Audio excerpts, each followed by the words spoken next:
الحمدللہ رب العالمین والصلاة والسلام علی سید الانبیاء والمرسلین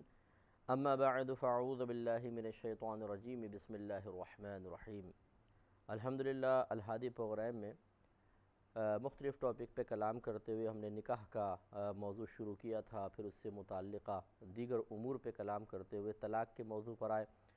اور اس کے بعد اب عدت کا موضوع ہمارا شروع ہو چکا تھا۔ پچھلے پروگرام میں نے آپ کو عدت سے متعلقہ جو مختلف آیات ہیں ان کو بغیر تفصیل کے ایک اجمالی طور پہ آپ کے سامنے ذکر کیا، تاکہ ہمیں پتہ چلے کہ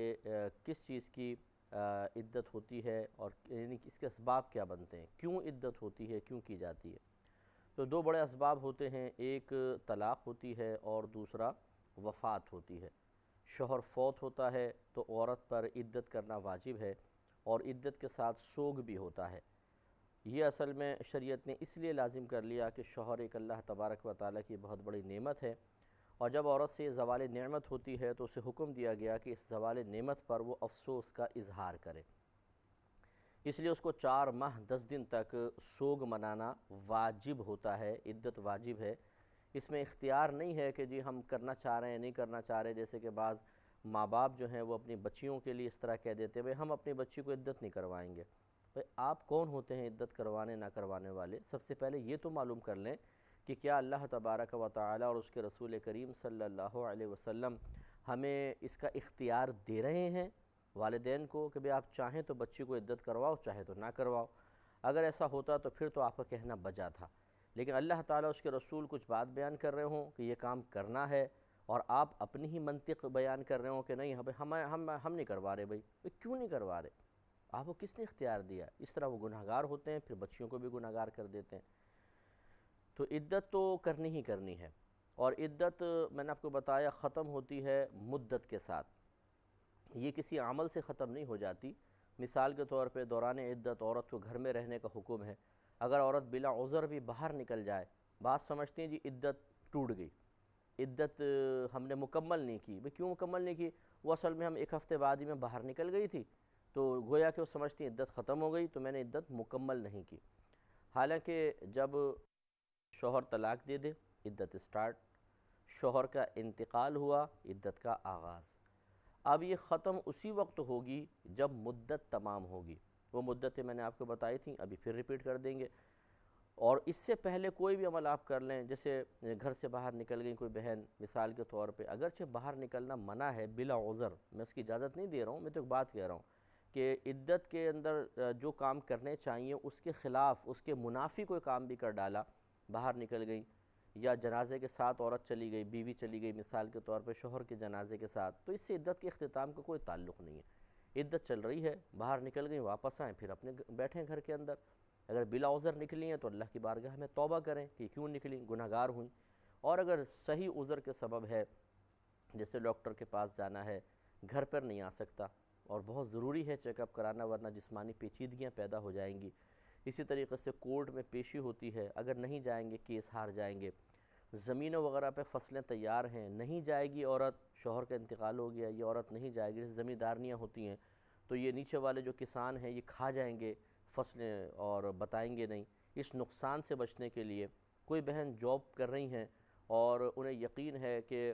دوسرا کوئی ان کی کفالت کرنے والا نہیں ہے، اگر یہ جاب نکل گئی تو عدت کے بعد دوبارہ جاب تلاش کرنا انتہائی مشکل ہو جائے گا، اور اتنی اچھی جاب دوبارہ نہیں ملے گی، تو ان کو اجازت ہوتی ہے کہ پھر بقدر ضرورت وہ گھر سے باہر جا سکتی ہیں، لیکن جیسے ہی بس کام ختم ہو فوراً گھر میں آئیں اور عدت سٹارٹ ہے۔ اب یہ کتنی مدت ہوتی ہے؟ اچھا یہ تو وفات کی عدت ہو گئی کہ 4 ماہ 10 دن تک عورت سوگ منائے گی، اور آیات ہم نے بیان کر دیں۔ حدیث میں بھی ہے، بخاری شریف کی روایت، رحمت کونین صلی اللہ علیہ وسلم نے ارشاد فرمایا کہ کسی عورت کے لیے یہ حلال نہیں، جائز نہیں کہ کسی کی موت پر 3 دن سے زیادہ سوگ منائے۔ ہاں عورت پر لازم ہے کہ وہ اپنے شوہر کی وفات پر 4 ماہ 10 دن تک سوگ منائے گی۔ تو صراحتاً یہ بخاری کی روایت موجود ہے کہ 4 ماہ 10 دن تک عورت سوگ منائے گی، گویا کہ وفات کی عدت میں شریعت کے پیش نظر شوہر کی نعمت کے زوال پر اظہار افسوس ہے۔ دوسرا ہوتا ہے طلاق۔ طلاق کے اندر جو ہے وہ اس کی زیادہ تر علت ہوتی ہے براءت رحم طلب کرنا۔ استبراء رحم جس کو کہتے ہیں۔ استبراء رحم کا مطلب یہ ہوتا ہے کہ شریعت نے طلاق کے بعد ایک مخصوص ٹائم پیریڈ رکھا کہ عورت اس ٹائم پیریڈ میں اپنے آپ کو مقید کر کے رکھے، تاکہ یہ بات بالکل واضح ہو جائے کہ یہ پہلے والے شوہر سے حاملہ ہے یا نہیں ہے۔ اگر ایسا ہوتا کہ طلاق شوہر دے دیتا اور اس سے پہلے اس نے تعلق قائم کیا تھا اور وہ حاملہ ہو گئیں، ابھی چیک نہیں کیا، یہ بعض اوقات ایسا ہوتا ہے کہ پہلے پتہ نہیں چلتا، کچھ عرصے بعد جا کے معلوم ہوتا ہے، اور اس نے فوراً ہی کسی دوسرے شخص سے شادی کر لی ہوتی، اگر عدت نہ ہوتی اور کر لی ہوتی، اور وہ شخص بھی پھر تعلق قائم کرتا، اب اگر وہ حمل ٹھہرتا تو یہ نہ پتہ چلتا کہ پہلے شوہر کا ہے یا دوسرے شوہر کا ہے۔ اور ہماری شریعت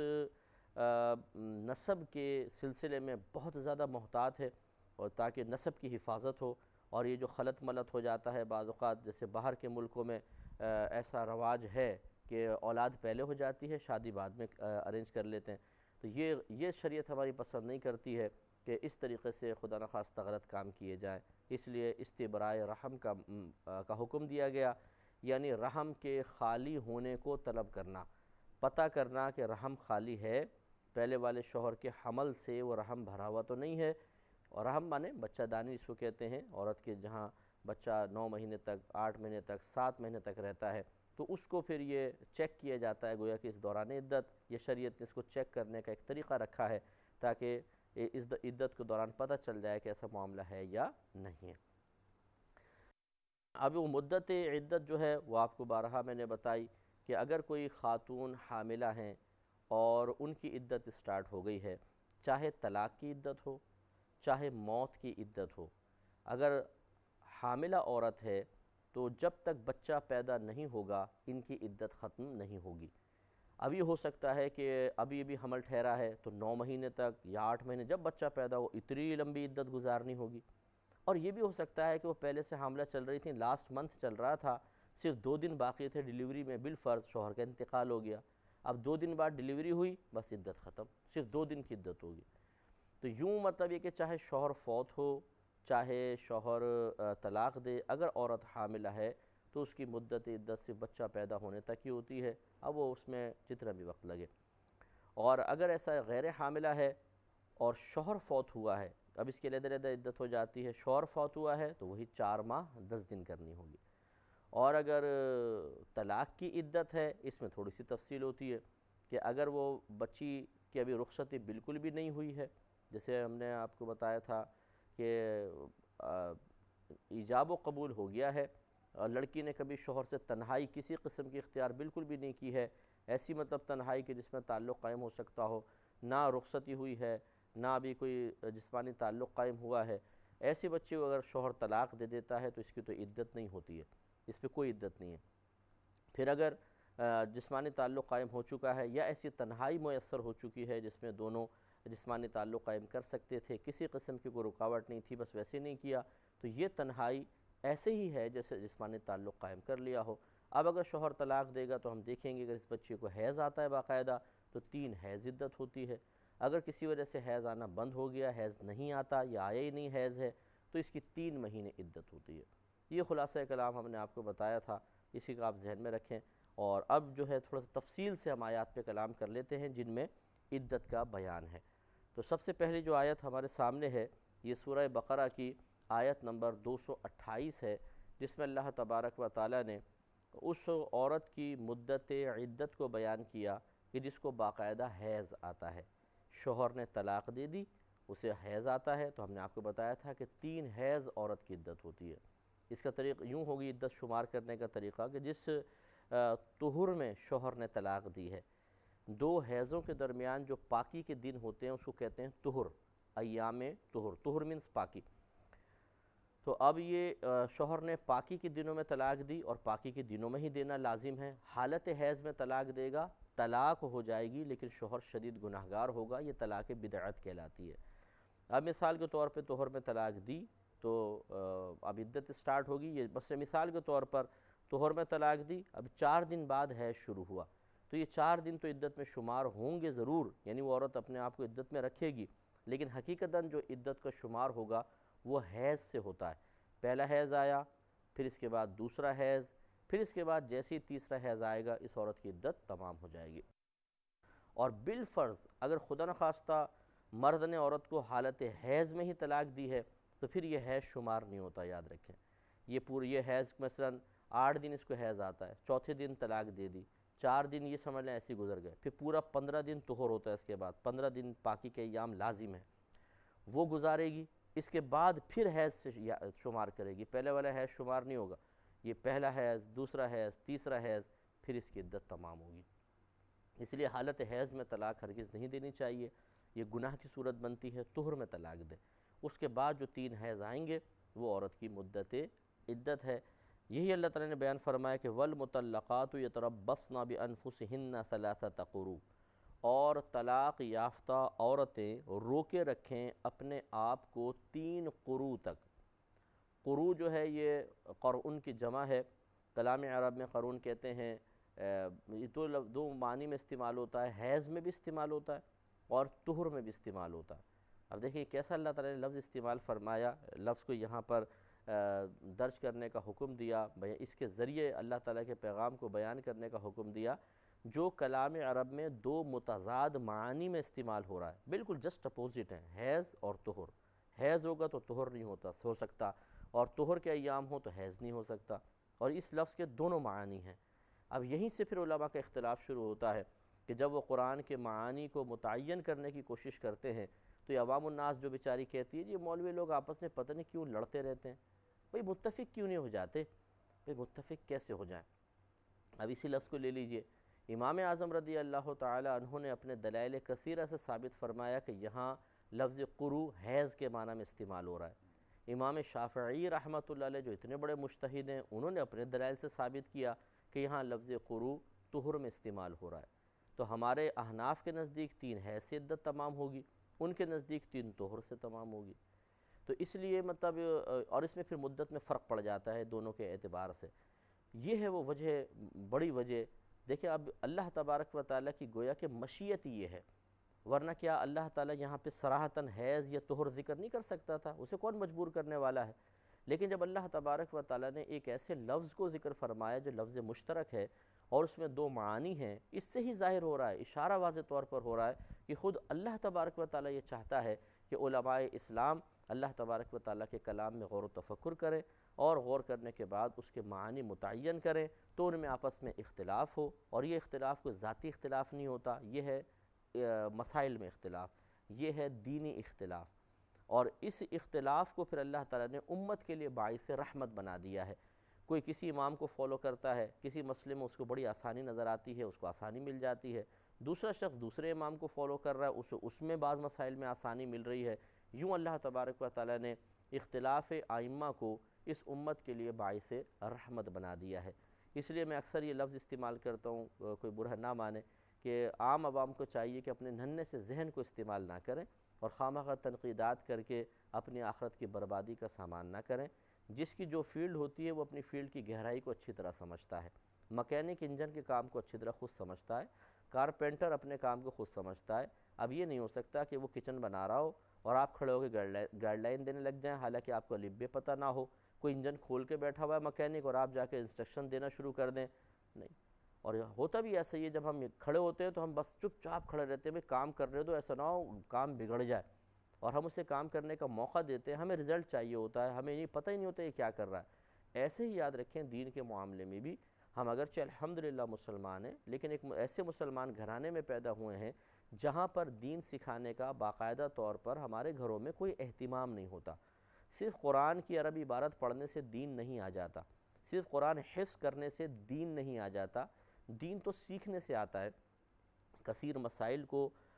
سننے سے، سمجھنے سے، انہیں پڑھنے سے، کسی استاد کی صحبت میں بیٹھنے سے دین سمجھ میں آتا ہے۔ تو لہٰذا ایسے عوام الناس کو چاہیے کہ علماء پہ تنقیدات کرنے کے بجائے وہ جو رزلٹ پیش کر رہے ہیں اس رزلٹ کو قبول کریں۔ تو اللہ تعالیٰ نے یہاں پہ اس ایک آیت میں 2 اشارے فرما دیے۔ ایک بات تو یہ کہ اس سے ثابت ہوا کہ وہ عورت ضرور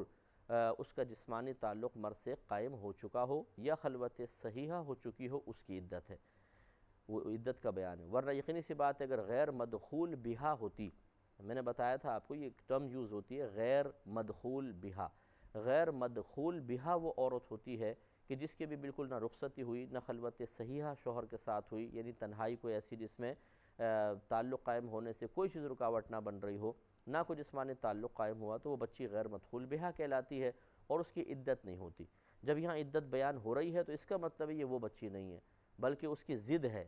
غیر مدخول بہا کی ضد بنتی ہے مدخول بہا، تو یہ مدخول بہا عورت کی عدت ہے۔ دوسرے یہ کہ اس میں 3 حیض کے ساتھ چونکہ عدت بیان کی، اس سے یہ بھی معلوم ہوا کہ یہ اس عورت کو باقاعدہ جس کو حیض آتا ہو اس کی عدت بیان ہو رہی ہے۔ تیسرا اشارہ یہ مل گیا کہ جب حیض سے عدت بیان ہو رہی ہے تو اس کا مطلب ہے کہ یہ عورت حاملہ نہیں ہوگی، غیر حاملہ کی عدت بیان ہو رہی ہے، کیونکہ جب حمل ٹھہرتا ہے تو حیض بند ہو جاتا ہے۔ تو اس ایک آیت میں گویا کہ اشارہ کر دیا اللہ تعالیٰ نے کہ جو عورت مدخول بہا ہو،